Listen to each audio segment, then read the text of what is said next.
Greetings everyone. I am Jerico Gumapac from AB English Language 1A. Now, I present to you the continuation report of one of my groupmates. First, I'm going to discuss the definition of terms. Consumers. Consumers acknowledge that the possessions they own have an intimate tie-up with the concept of self. Ownership and utilization of products help the consumers for defining and living out their own identity. Meaning that materials are used as basis for describing oneself. Example, calling a millionaire rich because he has a lot of money.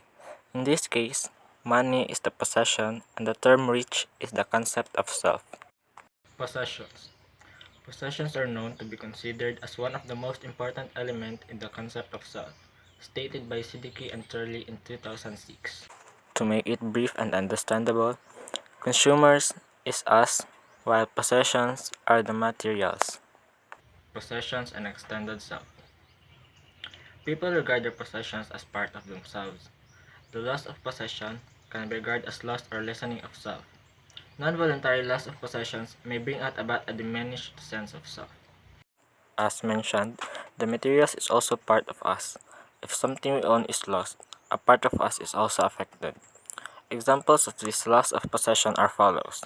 Theft, yung nanakawan tayo, and casualty, yung nawala properties natin dahil may bagyo, sunog, and other misfortunes.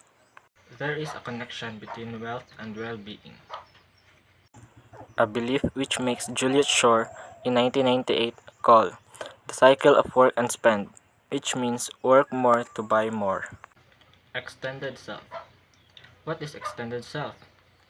Extended self is proposed and defined as the combination of objects, mainly human beings, which contributes in the production of an individual physically and an individual considers them psychologically, and their potentiality by which one can have a sense of their own identity.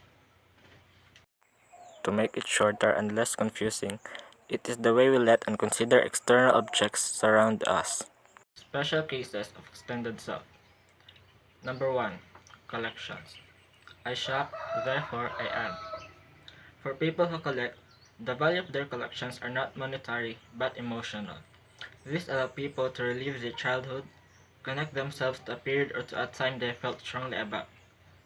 Their collections help them ease their insecurity and anxiety about losing a part of themselves, and to keep the past to continue to exist in the present.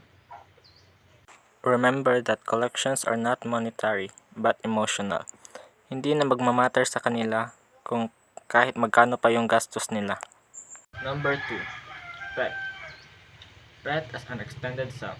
Pets are part of our everyday lives and part of our families.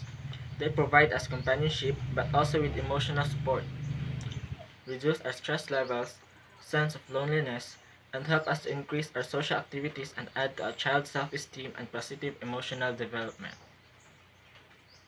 And lastly, moving on to number 3, body parts. Body parts is not only an essential requirement for the daily interaction with the outside world, but is also included in the notion of self. Example for that are having tattoos in our skin, having unique hair colors and haircuts, manicures and pedicures, and other unique things people feel confident about. To sum up my discussion, us, human beings, has needs and wants. Being materialistic is what we can contemplate ourselves. That's all for today. Have a good day.